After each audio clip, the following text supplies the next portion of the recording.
Erokamano nyako Ramogi kuom chiwo thuolo mari mondo iwinj weche manyien kowuok e Ramogi TV. Waikore makare gi weche mawuok e chuny boma ma Nairobi kaachiel gi mago mawuok e kor gwenge. Mokwongo, thuond weche.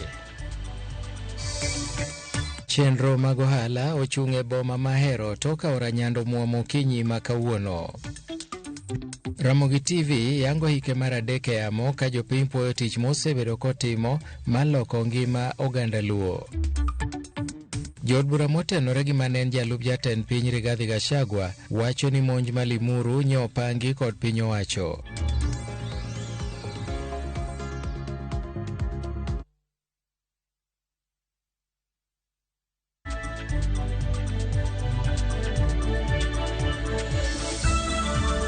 Nyako Ramogi in gi thuolo mar oro ote machok e laini marwa mar ote machok ma en 3-600 machiegni nyinga Milton Ochieng' Awuor. Aora ma Nyando muomo kendo kelo midhiero e boma ma Ahero galuora mare. Koth mapek manochwe otieno ma piny orugodo kawuono nomiyo pi omedore aorano ka midhiero no osekelo dhungruok mag geche e apaya maduong' ma Kisumu kochomo Ahero. Watudore achiel kachiel gi Millicent Adhiambo mantiere Ahero. Millicent, inyalo nyisowa ni chal nade to gin kuonde mage ma kamoro pi orocho chenro madhi mbele mapile ka pile?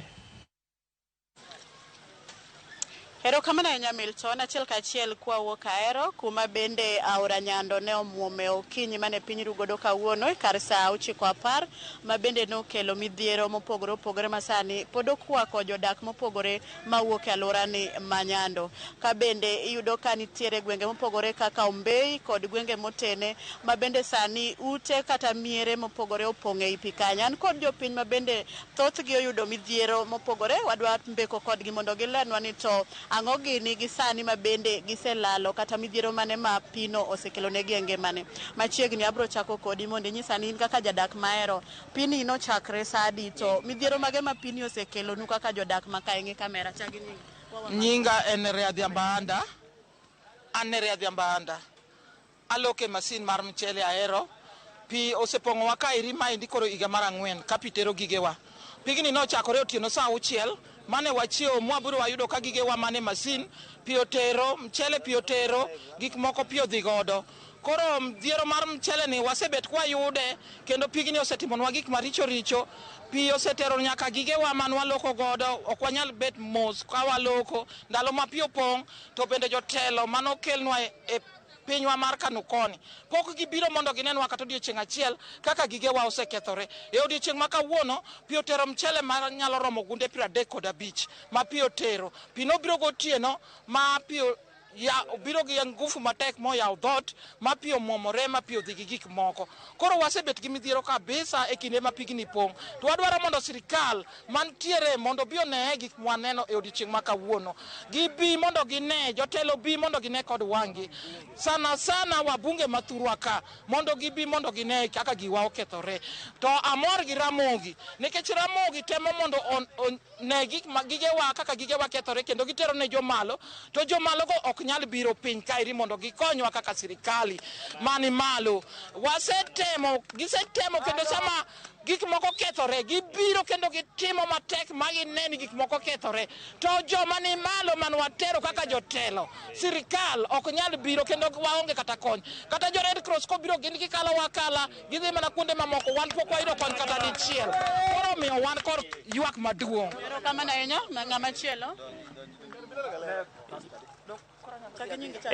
Mogo gi nyinga iluonga ni Orayo Kefas, awuok Muroni, Ombei location.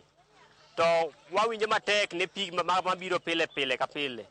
Nikech sirikal ma county government waywa kabisa.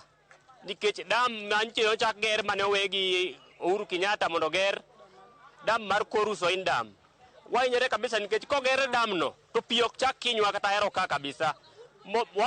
Wakwayo kony kuom sirikal malo ni ukonyo waga, ok ni ka pi opong' kok ubiro ka ukelonwa kony kae.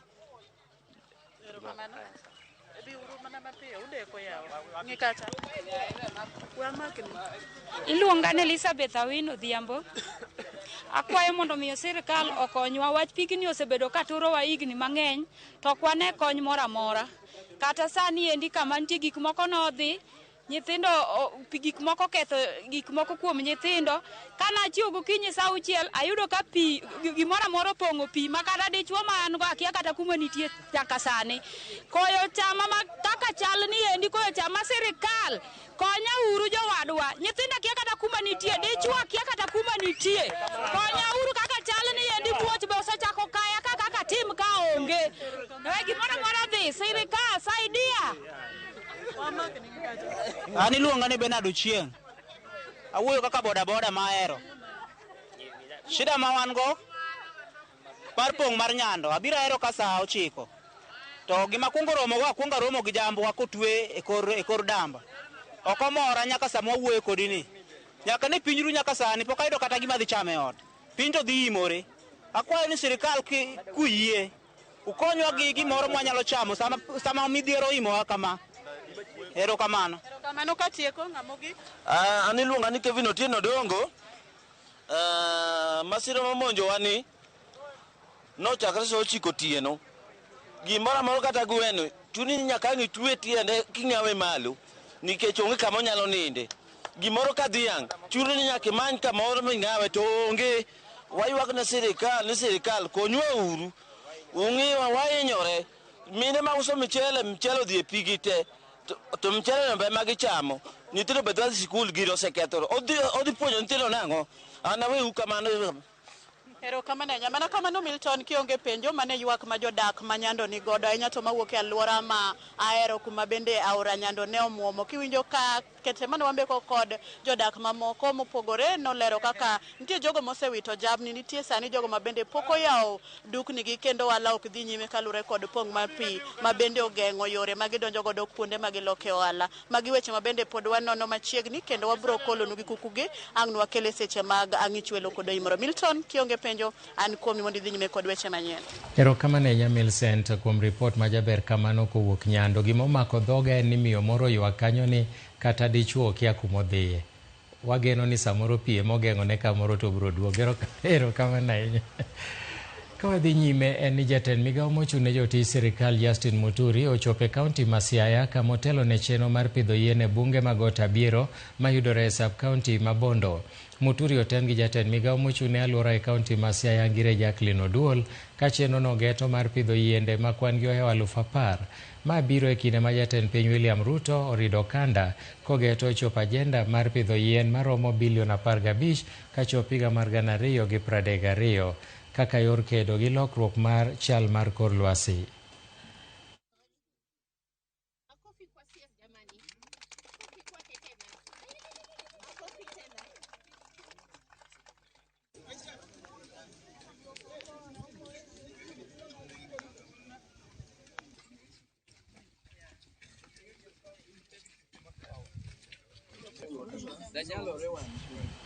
Piny Kenya oyudo omenda maromo siling bilion 10 madhi konyo gedo mar kambi madhi chako chenro maloso kaachiel gi uso yedhe mag chanjo e bwo ka tiegruok mar Biovax ma koro omi tich mar gero kambino.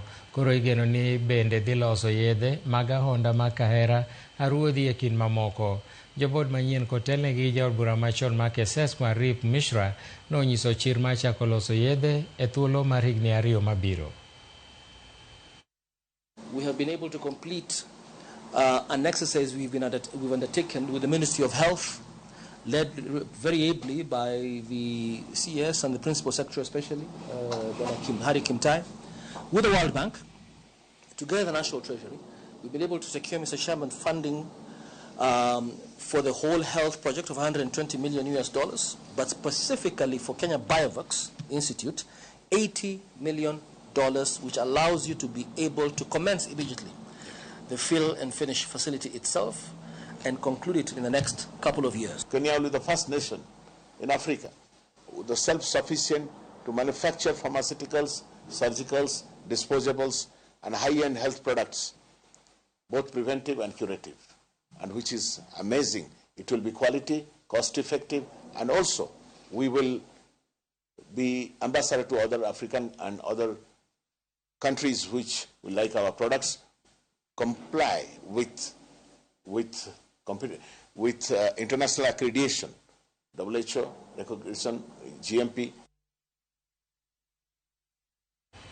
Jolweny mag pi kata Kenya Navy komakore gi kaunti ma Kwale ochiwo thieth manono ne jodak ma kwan gi romo 500 mawuok e gwenge ma Kinango e kaunti ma Kwale. Jodak go noyudo chenro mag thieth mopogore kama oting'o pimo tuo mar kansa gi tuo mar obwongo ka chenro mar golo remo bende notimore e kambino. Gi e kindeno jolweny mag pi go timo ikruok mar dhialo higni 60 nyaka nochakre.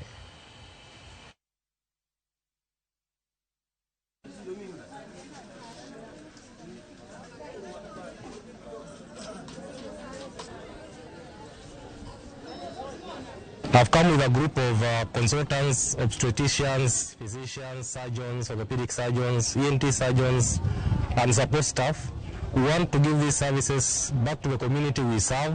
We serve together as a community, and we are delighted to be here. This is a journey we started from the northern side of the coast, Kizingitini, last week, and we are ending it here today in Kinango at the southern side of the coast. Tumefurahia kama Kwale County Government ya kwamba kwa ule ushirikiano wa national government, yani serikali kuu na serikali gatuzi. Kwa hivyo leo tumefanya hiyo mobilization, na mnavyoona ni kwamba services zimeanza na tunaendelea. Pia hapa hivyo kuna services za kutoa damu, kuna ile registration ya SHA. Hili zoezi limetusaidia sana tena sana.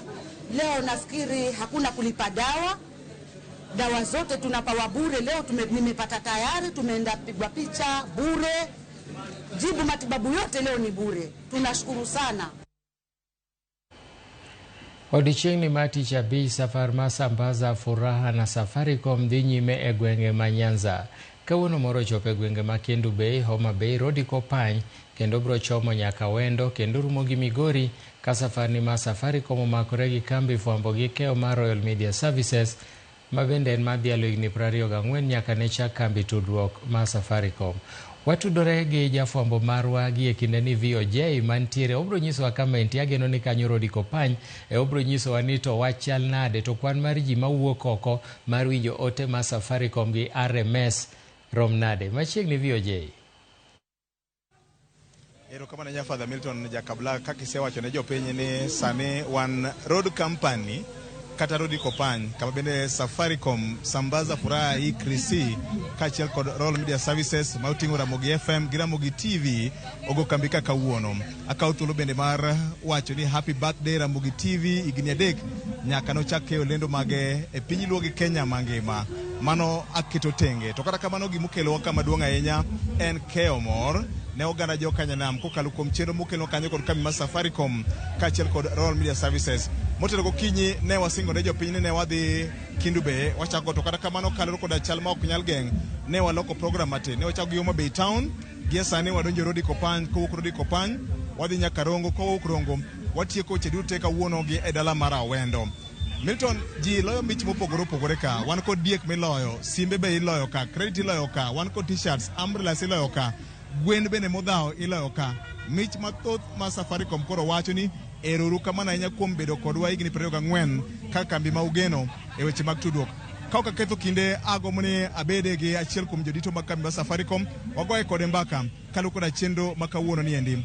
Mokwongo ibiro chako gi nyingi ni in ng'ati Safaricom ka imako lemo mane to chenro madhi nyime ni inyalo wacho ang'o? Amoso Jorodi.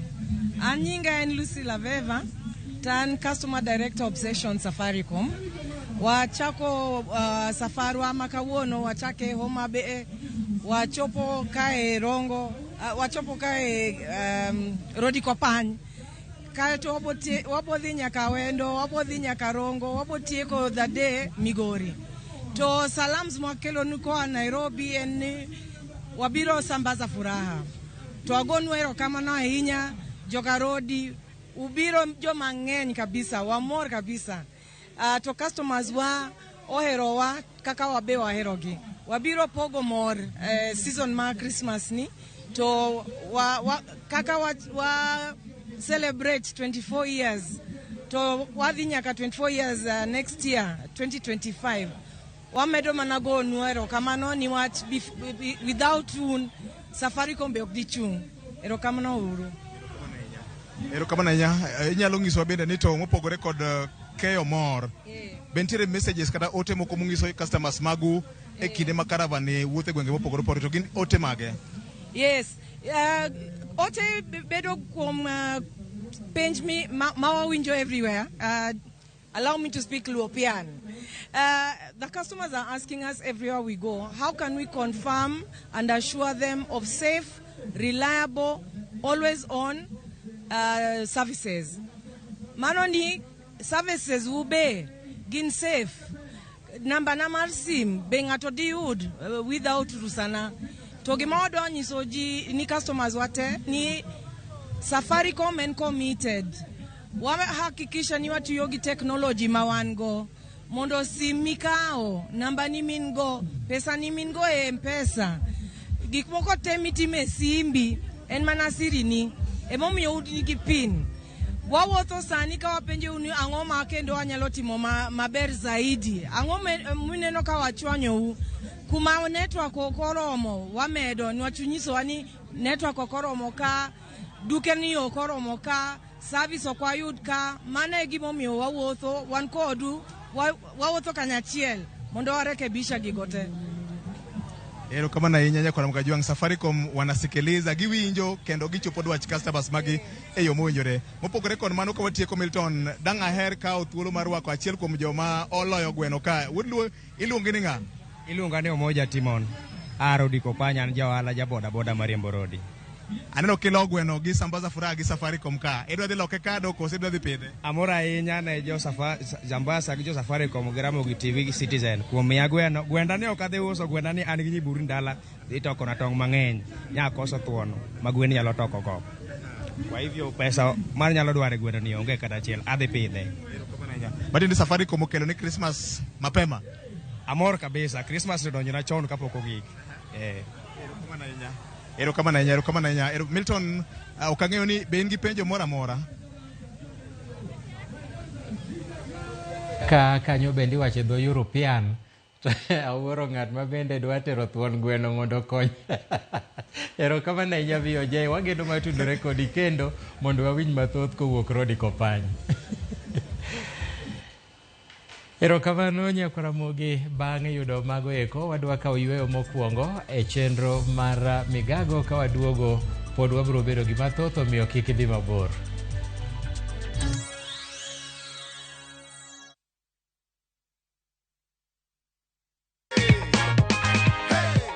Ulikuwa unafanya nini wakati ulipigiwa simu? Nilikuwa tu job zangu za kawaida, nikapigiwa simu. Ma 1212 hapa Nairobi. Yes. Kwanza shikilia goodie bag yako. Alafu shikilia check yako pia. This is your check of 50,000 shillings. Hakikisha jina imespeliwa vizuri. William Mudhui. Bahati iliyoje people. Niko na wife wako kwa nyumba, sasa ana kitu anafanya na plan kumwekea tu kabisa na hiyo pesa.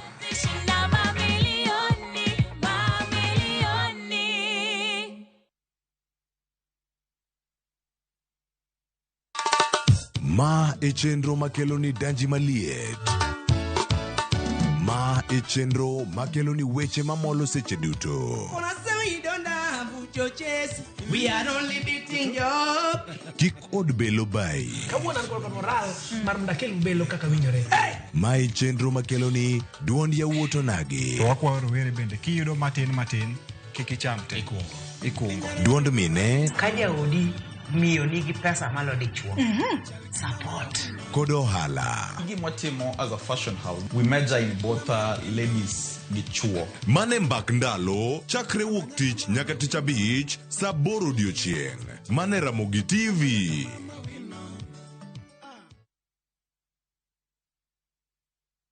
Kick off the festivities in Dubai now View Travel. Join our December 13th, 2024 fixed departure and enjoy an exciting half-day city tour, desert safari with dinner, Dow cruise, breakfast, round-trip flights, airport transfers and visa processing included. All this and more in 5 days, starting from $875 USD per person sharing. Book now. Limited slots available. Visit viewtravel.com or call and WhatsApp 0703 254 254. View Travel. Dream, explore, discover.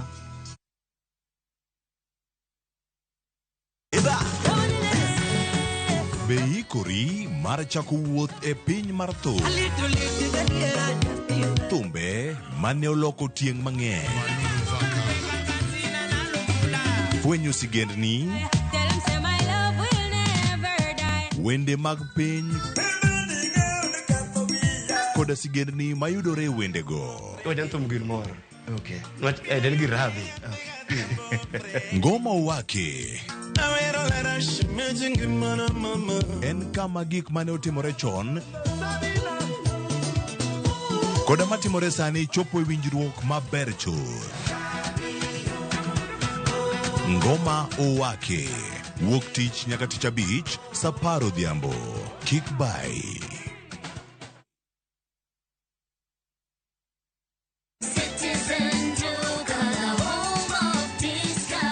This week, Citizen Duka and Quickmart are bringing you an amazing deal on grocery shopping with Mama Soko. Enjoy skuma and spinach at just 20 shillings each, carrot at 99 shillings per kg, and onions at 69 shillings per kg. It's super easy. Just dial *487*5#. Choose what you need, make your payment, and get a message to pick up your order at any Quickmart supermarket near you. Fresh produce, great prices, and no hassle. Shop Mama Soko today with Citizen Duka. Citizen Duka, the home of discount.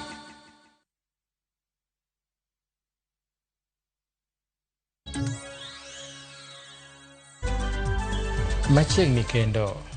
Ramogi TV yango higni 3 tok kane ochake tarik 29 e dwe mar 11 higa 2021.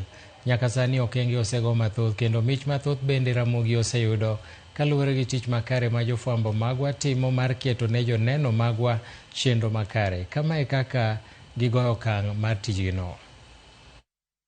Wan gi softwares moko kae mwanyalo ng'ado weche ma biro kachiel achiel wakene oganda e mbui. The moment ma story number 1 onego bed 1 minute tiweyo run for like 3 minutes, then already osekawo time mar story, okawo time mar sports. Kopo ni chopo to kindike maybe simu kisendike ewi nika chopo main paragraph 1 2 3 makichopo tena chako typing. Jonjore no omonjo kanisa kendo kwalo mwandu kageturo thigo. Jomoko bowacho jonjore no monjo kanisa kendo gituro dhot magidonjo. Dhot winjore ni ji mathoth.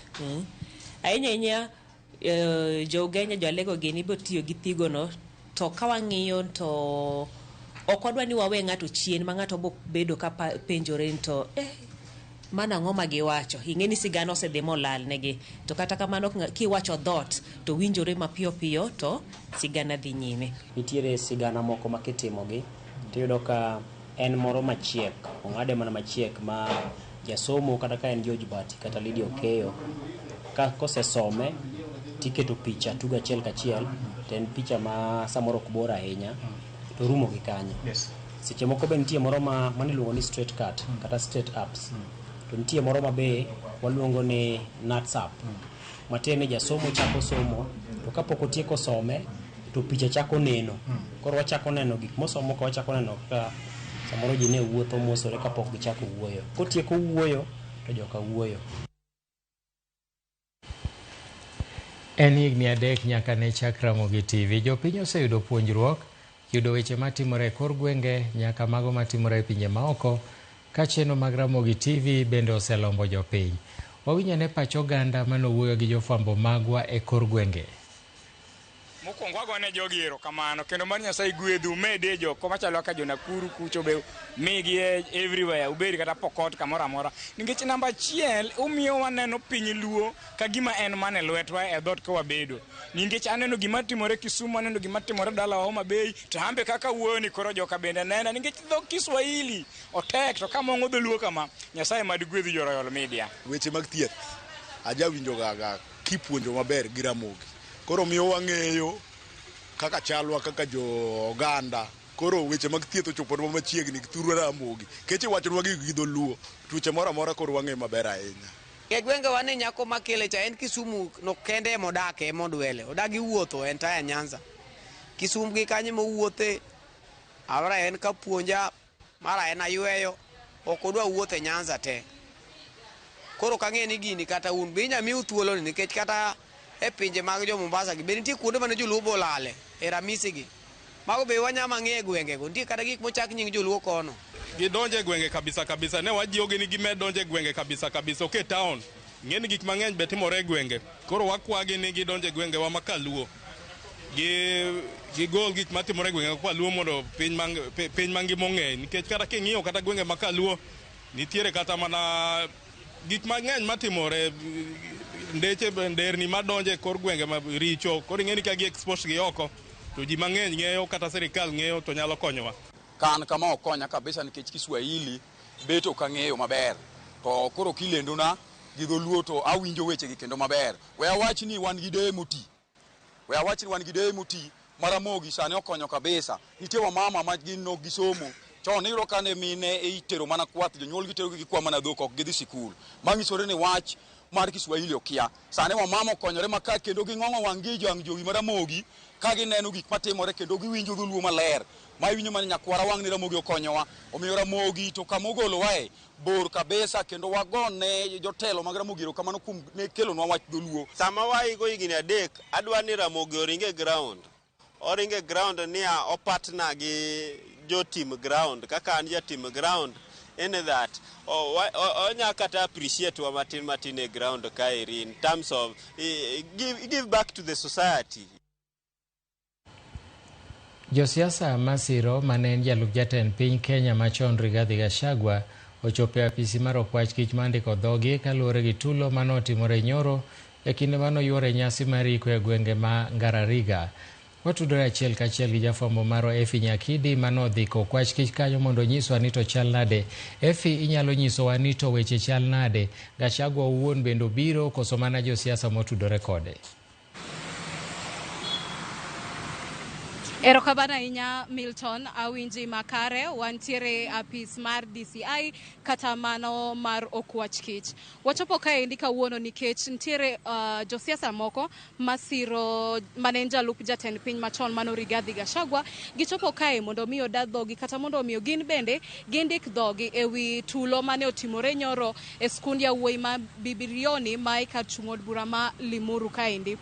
Nyoro mane en jaod bura machon ma Limuru mano Peter Mwathi ne loso kinde mane giyuoro nyasi mar iko mano mar Erastus Nduati. E kinde goe kontiere chije moko mane ochopo kendo bende rocho chenro no endo mar iko. Koro gia sani wachopo kae mondo wawinj ni josiasa mano chopo kae ndi kachiel kod Rigathi Gachagua ne dhi wacho ang'o e wach makamaendi kata ne gidhi ndiko dhogi to giwacho nang'o. Koro gia sani poko miwa thuolo mar donjo e apisi kanyo wan mana gi oko to kaluwore gi wach ma wasewinjo gi sani ni nitiere josiasa kata jotelo moko mano osedonjo kendo ne gidonjo to gene gima wanyalo luongo ni behind closed doors. Koro nyaka sani pok wang'eyo ni osedhi nang'o kata chenro no endo oseta nang'o. Kata kamano apisi mar ogai mar obila kata office mar Inspector General osechiwo ote mare ne ute fwambo kowacho ni DCI kata apisas mag okwach kich osechako timo nonro ewi tulo mano ne nyoro nikech giwacho ni ne ok en ranyisi makare. Kata kamano obila bende owacho ni pok owacho bende ni Peter Mwadhi mane jaod bura machon ma Limuru kar chung' od bura ma Limuru gin ne ok gimake kendo gionge reason mora mora kata onge gimora mora ma obila dwaro kuom Peter Mwadhi mane jaod bura ma Limuru machon. Omiyo pod gie sani gitimo nonro mondo mi gifweny ni chal mare en nade to en kanye nikech wachore ni e kinde mane tulo ne ntiere e kar chung' od bura ma Limuru nyoro e skund Bibirioni kuma ne gilose no ndhiye kendo nolal kode kendo ne waneno ka mino de nyoro ne loso kendo chunye ne pek kowacho ni ok ong'eyo gimomiyo no ndhi wuon pargi.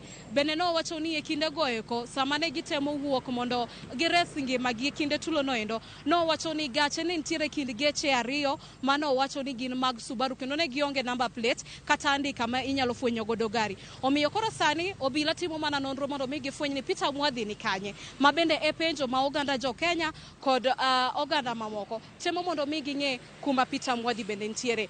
Kokamano Milton, kionge penjo mora mora aduoko ni thuolo ni endi.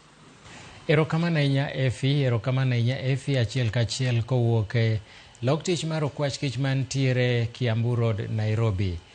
Kawadhi nyime en ni sirikal ma Ingereza komakore gi sirikal kaunti ma Busia ochiwo puonj maonge chudo mar loko wach gi lwedo ne jochiw thieth e osiptande ma Busia kaka yo makende mabiro konyo e chiwo thieth ne jogo modak gi ng'ol maonge chochni moro amora. Puonj ma kama en mano mageto jogo modak gi ng'ol mar winjo mondo omi jochiw thieth yot ma tudore kodgi e kinde ma gilimogi osiptal. Jochiw thieth bende nolero achiedhnade mag koso lai maber mar tudruok ma gisebedo ka gikadhe e kinde ma gichiwo thieth e kaunti ma Busia ni kod jolok wach matin nono ka koro maeri osebedo ka kelo achiedhnade machuno jotuo mondo tudre gi laktache kokalo e yor andika. Today basically has come in as an opportunity, given that we have had challenges initially trying to give service to persons with hearing impairment. But basically today, we see this as a great move for the governor and the British government coming in partnership to give us an experience or just these learning skills on sign language. I believe from here, especially since all cadres are covered, we are going to be able to serve persons with hearing impairment diligently. And of course, given that also gender-based violence activism and advocacy is coming up, I believe this is the right moment, and we really do appreciate this move, this learning. Today we are here at Busia County with healthcare workers from the county, and we are trying to help them with knowledge around disability mainstreaming and advocacy at their places of work. First, what is disability beyond the physical impairment, but the societal barriers that lead to discrimination and stigmatization. They have been able to learn about the basics of disability, from the techniques, assessing someone who has a disability and how to interact, communicate, and just give the appropriate treatment to a patient who has a disability. Ywaruok pod dhi nyime od bura ma kaunti ma Nyamira tok spika manothich oko Enoch Okero lando chungo romo kod chenro mag od burano. Komachielo spika ma kaunti ne yor kojolo Thaddeus Nyabaro kod MCS mamoko pod dhi nyime kod romo od bura ma Nyamira ka gimedo mako chung' ni Nyabaro noyier kaluwore gi chike. Gwandruok e od bura ma Nyamira osebedo ka dhi nyime kuom thuolo madirom dwe achiel tok thich oko Enoch Okero kaka spika mar od burano. Kata kamano, Okero kaachiel gi jogo masire osebedo ka romo tenge tok doho chungo chenro makama. Bunge ni moja. Kuna bunge moja yenye iko na furugu na kuna bunge moja alari ya kujadili miswada ya serikali. Sasa hivi vile tunavyoongea hapa tumepitisha miswada mingi, kukiendelea na rabsha mingi katika headquarters yetu. Spika mar od bura ma Nyamira yorko jolo Thaddeus Nyabaro manoyier tok chenro mathicho oko Okero omako chung' ni noyiere kendo ene telo kaluwore gi chik. Tuko na bunge moja na bunge moja hiyo ni bunge ya Nyamira.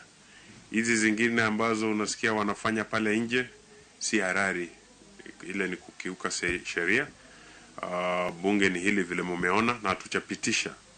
We have not passed any resolution to have mashinani parazas. Nyabaro kod MCS masire bende osebedo ka romo e od bura ma Nyamira, gino machuno Okero kod MCS masire mondo omi orom kuonde mamoko. Those bunge mashinani parazas should be taken, action should be taken against them, and the punishment should be seen the hardest time, Mr. Speaker. Mr. Speaker, sir, it's about time we get a chance to vet, interview the replacements to the board who can be accountable to this house. I stand so far, Mr. Speaker. Thank you. Chal makama koro chuno ni romo ka romo bedo kod ranyisi chumteko mare mar od bura. It's only one mess and it is this one.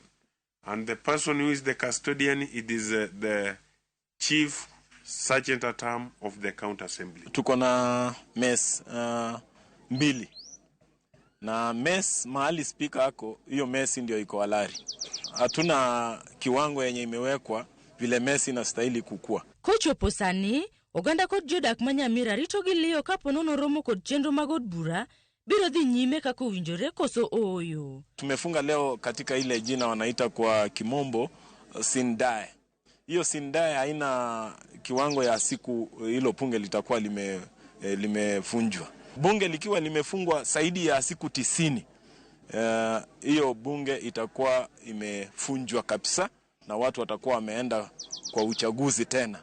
Mimi niko tayari Ikiwa tumeshindwa kazi kama waheshimiwa wa Nyamira, wacha tuende sote nyumbani, tukae na wananchi huko, wachague mtu ambaye anaweza wafanyia kazi. Linet Undi, Ramogi TV.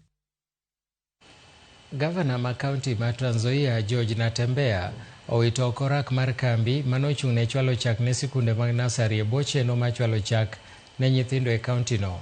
Natembeya wacho nokawo okang' makama mar chungo orak makama ni mar jogo mochung' ne orak no ero tich osetamo kendo tiyo marach kod chenro. Kata kamano chenro no mar chwalo chak ne nyithindo mag nasari geto mar keto kare somb nyithindo makadhe midhiero kendo koro chano mar keto e budget mar omenda mar higa mabiro.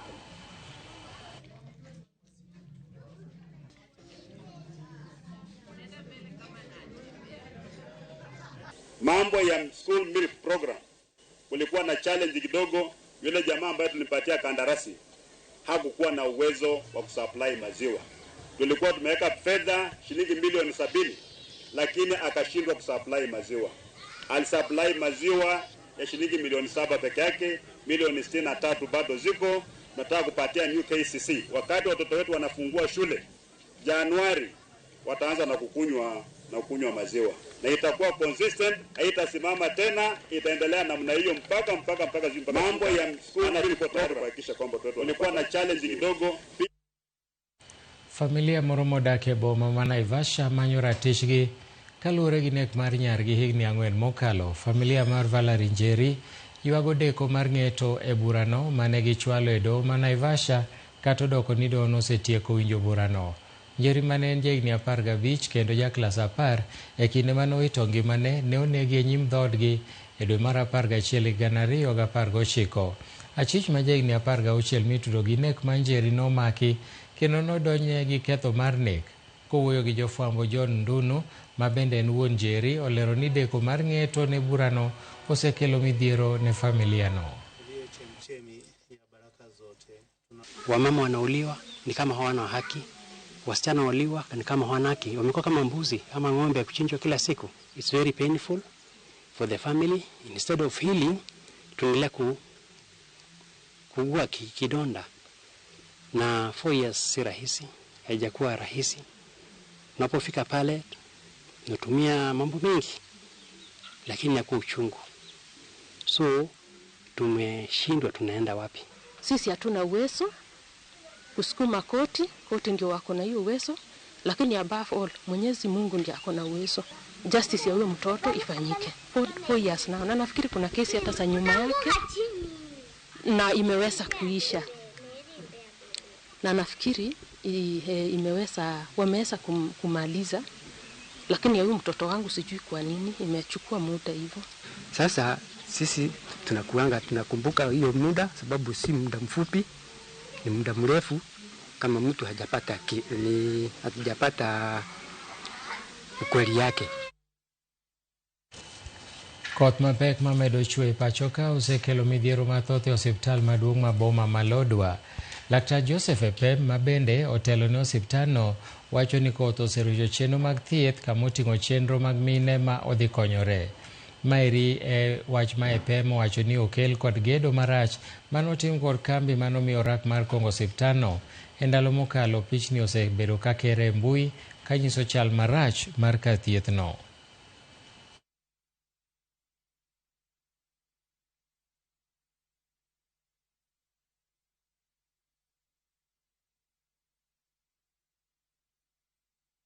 This was just a short incident whereby our drainage system was overwhelmed, but we moved in with speed and blocked the drainage, and everything is now okay. As you can see, the ward is okay.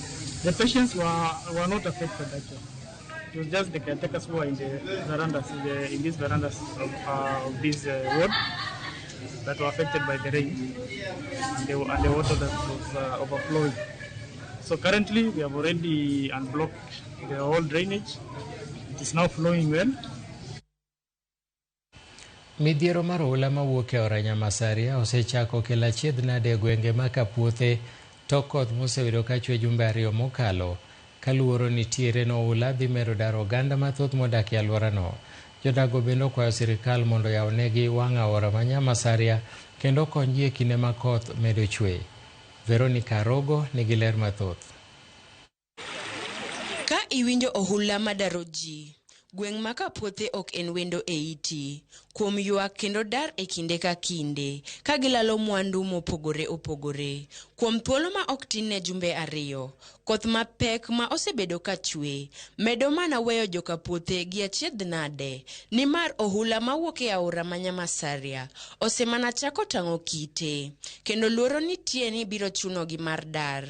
Wakwayo gi ng'wono ni ka sirikal oyie, to mondo konywa nikech pigni ka koth ogo malo kalang'o to pi daro ji e gweng'ni ma sani oganda man kae gin mier mok tin mier 5,000 ma pi odaro. Jomoko sani ni e skul nanga kaka gikonyre malong' onge, to Nyamasaria omukore, wang'e modonjo godo e nam tin, to wang'e moa godo malo duong'. Koro pi maa malo kadhi nam to kama donje malong' onge, koro opukore, omuocho bath aora, olo pi e gweng'. Koro kaka wakonyre malong'o onge. Koro wakwayo gi ng'wono sirikal koyie to ging'e kaka ginyalo geronwa gabions e bath aora mondo mi odin pigno, to yaw wang'e bende maler mondo pi odhi nam. Midhiero makamagi osekelo pek ne oganda jo Kapuothe e kinde ma gidar ka giwe miechgi. Dongruok malong'o ma ginyalo timo onge ka ohula yweyo puothe, chiaye kod udi, kendo kelo negi dok chien e yor dongruok. Wan gi aora Nyamasaria negowa, seche te wadar, wan wasiko wadara dara. Koro maendigo wan gi shida ma nyaka nyithindo ohinyore, diegwa tho, dhogwa tho, gimoro amora tho nyaka gwen. Koro wan gi sira sani wasiko mana wadaga mana oko. Wasiko nwadaga oko. Kura be wagone sirkal mamalo. Winjwa uru, wawuoyo kodu. Tend kaunti ma Kisumu osingo medo konyo oganda ma Kapuothe, ka bende ojiwgi mondo gibed akicha. King'eyo ni kamidake pi medo pong'o sani, to dhi nanga skul, wadhi oro daktache kanyo, wadhi oro mattresses gongede kanyo, wadhi oro chiemo kanyo. Nikech wadwa temo dil gi pigni mondo dog piny. Tinga ok nyal chopo Nyamasaria makelo pika sani. Koro wadwaro vijende 300 mwanyalo tiyogo, mwanyalo dhigo gi boats mondo wayaw nam mondo pi odonji mondo wasil kacha. Penjo ma pod oganda mani aluora ma Kapuothe kod gwenge mamoko man gi midhiero makama en ni nyaka karang'o ma midhiero mar ohula biro medo nuore e ngima japiny. Arogo Veronica, Ramogi TV. Piny owacho ma kaunti ma Migori okawo pach oganda kotenore kod gedo ma chiro manyasani midhigere chiro Masare e boma ma Wendo, gedo madhi muonyo omenda maromo Sh350 million. Thoth oganda ne siro gedo ma chirono ka moko gin jogo maende nosegedo kendo kwedo mokalo wach mar gedo no ka gidwaro sirikal mondo chulgi. Jafwambo marwa George Juma nigi ler mathoth. Gedo no machiro no manyasani ma isiro kod bengi no ma piny mangima kata World Bank ma piny owacho mar kaunti ma Migori chano gero e chiro Masare e boma ma Wendo yande okelo paro mopogore opogore kawuok kuom moko kuom johala ma yande piny owacho mar kaunti ma Migori ne omiyo thuolo mar gero kuondegi mag ohala e chiro no e higa mar 2018. Mae ne ochuno piny owacho mar kaunti ma Migori mondo luongi romo mar kawo pacho oganda kapok gedo mar chironi madhi kawo omenda maromo Sh350 koro chakore. Johala ma oting'o mago mande nitiere kod ywak kawo tende kod gedo mar chironi ne oyudo thuolo mar golo pachgi e wi gedo mar chironi. Kokel pesa migere go kaka nochore to euro ogere nikech ogere matin ma chiro ok nyal romi be ok nyal timo gimoro. Once ka sirkal oserect gigi to migi at least ado migi dhot moro achiel ng'ato bende nyalo loke. Ang'eyo ni chiro ni ko chilo ayako gere to obro accommodate ji te. Ka jo Awendo ohero wuodgi ma en governor Ochilo Ayako ok oningo gigo development mochilo kelo Awendo. Kogik tibro penje ni Awendo ni gere ang'o. Moko kuom johala maende osegero kuondegi mag ohala e chiro ni Masare mantie lo piny owacho ne owacho ne giikore mar wuok Kata kamano, degier mondo koro piny owacho koro migi chudo matin nikech gisetiyo kod omenda mathoth e gero utegigo makoro idhi muki. Ok wanyalo dagi, wayie gi the plan. To ka wasekawo pesa wa mwagedo kakoro wagedo ni, wakwayo gavana nodhi obedie piny mondo mi ogo hesabu oneni to jogi osendi garasara maromo nade. Kada ber omiwa compensation. Wan plode manomiwa gine gichalo mana kiosk moko mane idhi chungi alot rabuon gi. To kakori kelo project maduong' ma sirikal dwa kelo chiro malong'. An kaka ng'ama nigi plot ka ating'o bada. Jatend migao no mochune lope ka achiel kod chano bombe e kaunti ma Migori Mercy Wakio Kwanyo ne wane chiwo chudo ne jogo mose gedo e chiro ne nyalo bedo matek nikech chike mapacho kae kawacho ne gimrumo bende kuro gidhi timo en ni ka gedo koro serumo idhi migi thuolo mokwongo e chiro no. Wale walikuwa wenye wamejenga hapa tumeelewana ya kwamba watapewa first priority soko ikiisha ili waweze kuingia. It's not possible to give them monetary compensation because this is a public land. Which voted are you going to account from? Josiasa moting MC no ma South Sakwa Keno Uma ka achiel kod nyawadgi ma Central Sakwa Esther Migose ne ojuoga ni gigo maga wendo ni mondo korwak gedo mar chiro ni magi wacho ne dhi kelo lokruok e bomano e yorego mag ohala. Obedo gi public participation ma jiduro te oyiere ni chiro to nego gerka kendo ne en gi kwe makoko moro amora ok owuok. Magi development. Nyocha nene gavana uluongo wa monyiso ni ka ok wadwar gini to nitie joma dware, Jokuria ne dware, Josunwa ne dware. George Juma, Ramogi TV, Migori.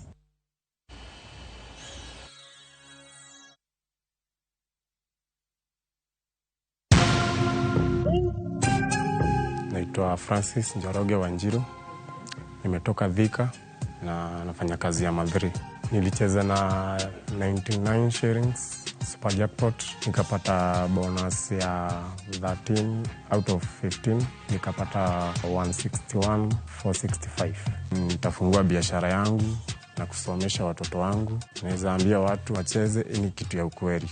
Shabiki super jackpot, me time yako. Look for buses and the need of 18.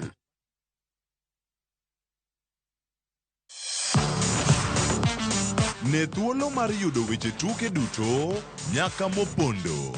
Mbaka makende mag jotugo kendo mag jomolonyo weche tuke. Can you believe it? Magite yudore chenro mar pau tuke. The 4.84 kilometers. Nonro matut kod gigo matimre manyien mag tuke duto mawuok e piny mangima. Tudri kod Wangeso Kangeso, Ramogi TV. Kochakore saa 8 odiechieng' ka wami gik motimore pau tuke.